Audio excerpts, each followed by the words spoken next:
Hi everyone, welcome back to this channel. We start with this preview.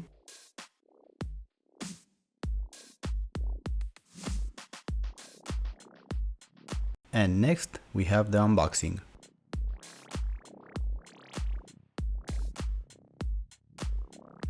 In this shot we can see my sizes and the closer look of this label.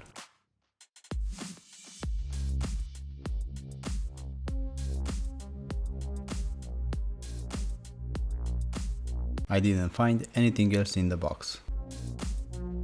Here we can see both shoes, and we start with the left foot because I want to see both of them, if the quality is consistent and everything is done well.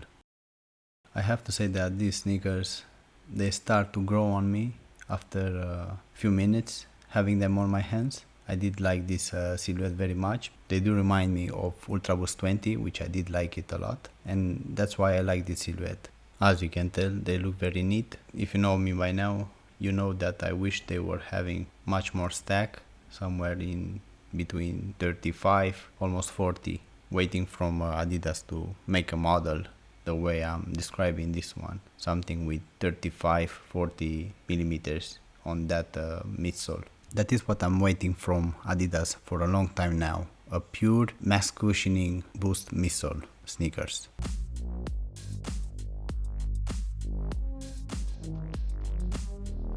Here I'm adding some audio samples just to make yourself an idea how they are, these sneakers, and what materials they have.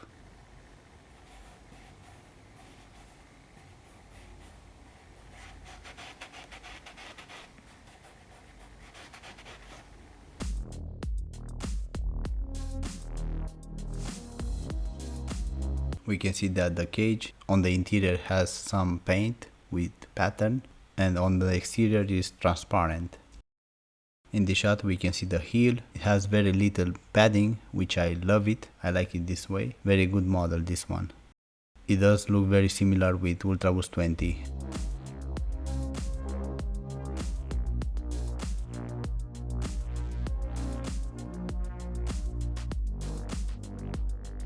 In the shot we can see the Adidas logo on the tongue. This one is not reflective. I wish it was, but anyway. The sole very similar with the one from ULTRABOOST 20. This sole is a bit thin in my opinion. Here in Spain they are called lifestyle sneakers in the title on the official web. Here I left a comparison with other sneakers with the thickness of this sole. As you can tell, the one from Adidas is half basically. So I guess saying directly that they are lifestyle sneakers is not really true in my opinion, just because of that thin sole, which has around 3.5 millimeters at most.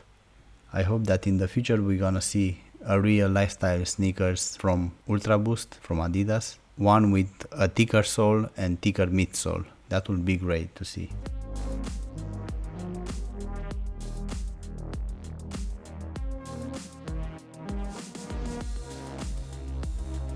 In the shot we can see better the kind of material that covers the toe box area, because from the online shots I thought it was rubber, to be honest, and I like this one a little bit better.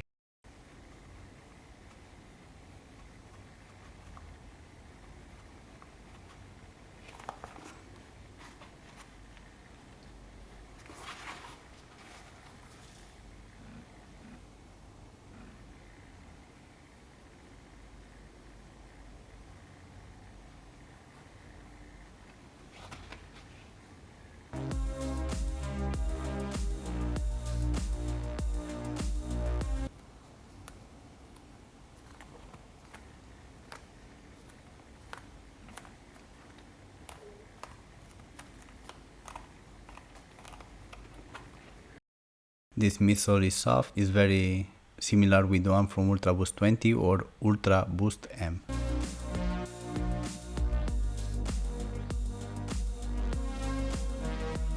In the shot we can see the midsole on the heel area. It looks thick, but it's not as much as you might think, so I wish it was thicker, like I said, 35-40 millimeters.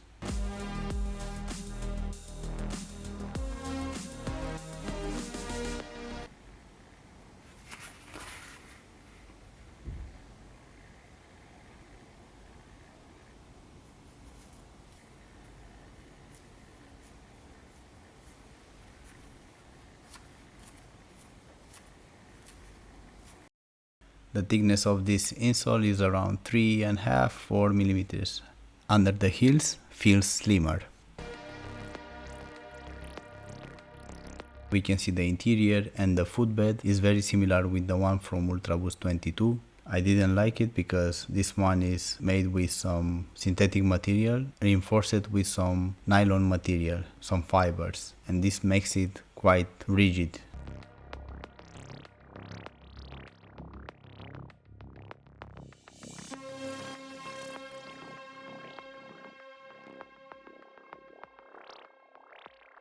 In the shot we can see the internal label. Checking here the tongue, I noticed that it's less elastic than others, and this might be a good thing because it doesn't put as much pressure on your instep, so I like it this way. Here we have the right foot. To be honest, I checked them both, I didn't find issues. Maybe just some extra glue around that felt material, but nothing really to worry about. And here we have the external labels. You can pause the video where you need.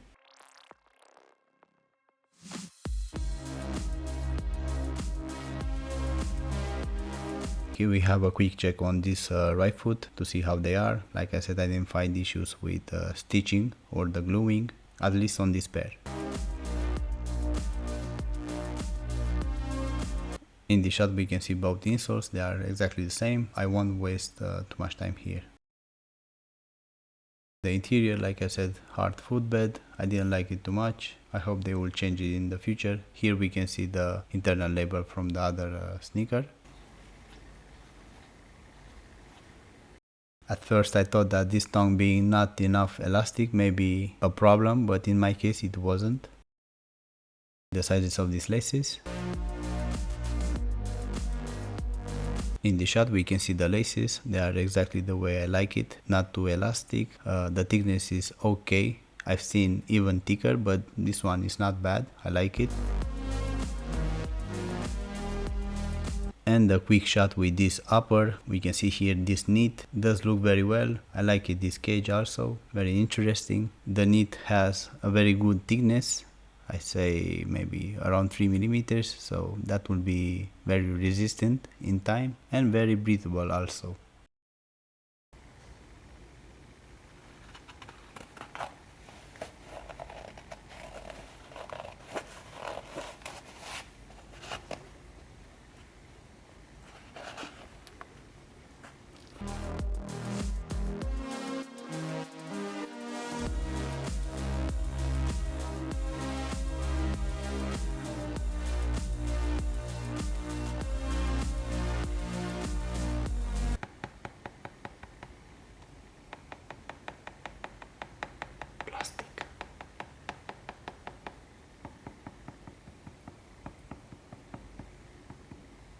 Yeah, here in this shot we can see that extra glue there around the plastic piece and the felt one.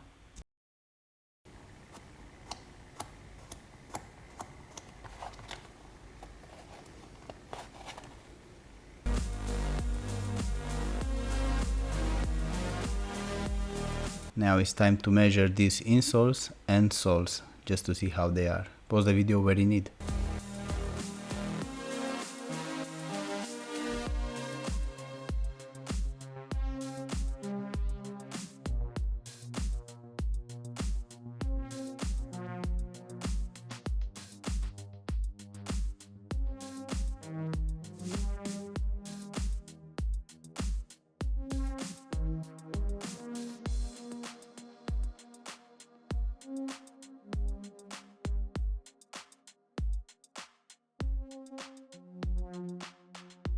So by seeing this weight, I think I wouldn't mind to have a thicker sole because they are not lightweight, so I don't see the stress to give them, I don't know, 40 grams more and have thicker soles.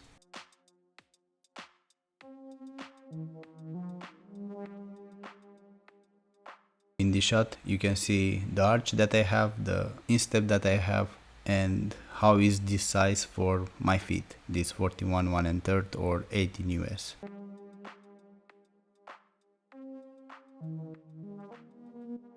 For me they are true to size, they are wide enough, even though these insoles are a little bit narrower in comparison with my feet. Inside of the sneakers I have plenty of space, so, and the length is more than enough. That's why for me they are true to size.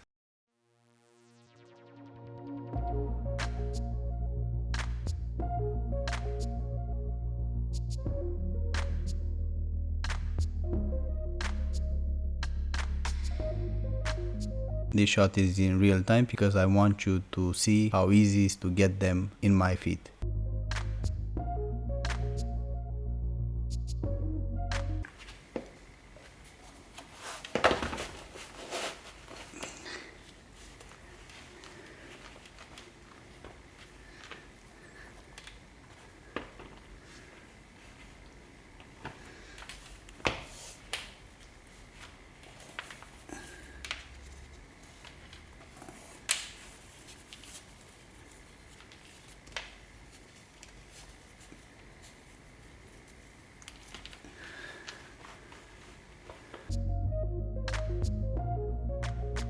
I have to admit that this sock fit, I really like it in this Ultra Boost. It's one of the best ways to make this Ultra Boost comfy. I really like it this way.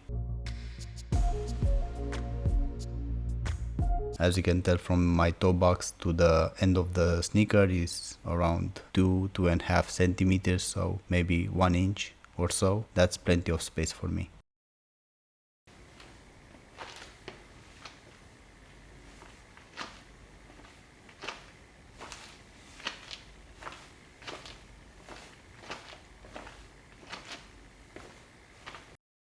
They still have this compound from Continental, which is very sticky. I never like it too much, but this is how they are.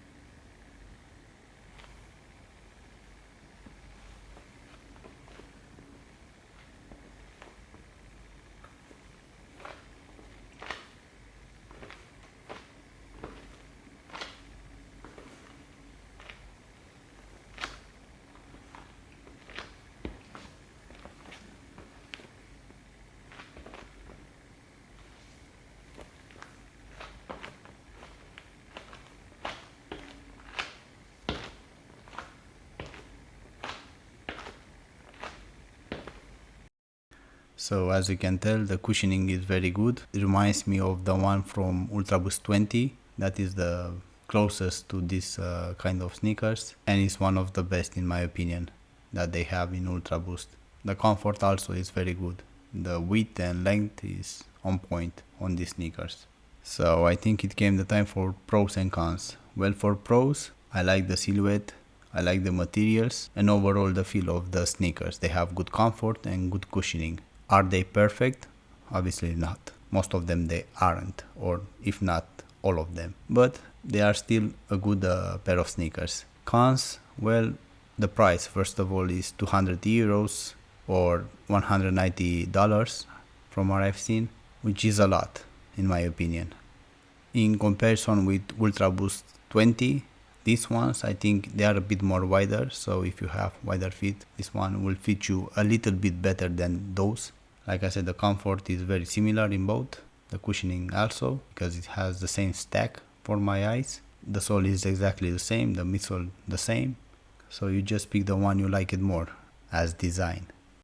In comparison with ULTRABOOST DNA 1 and 5, I like these ones a little bit better, just because they don't have that much padding.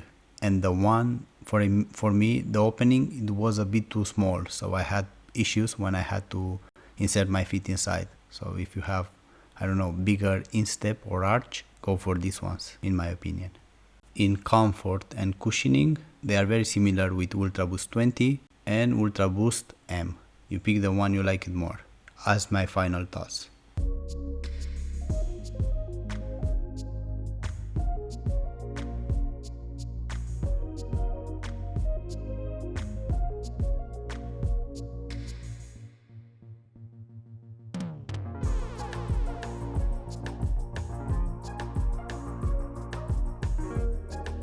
So I think it came the time for ending this video. Thank you very much for watching. See you next time. If you have any questions, please let me know. Don't forget to subscribe because it's very important for me. Have a nice day and take care of you.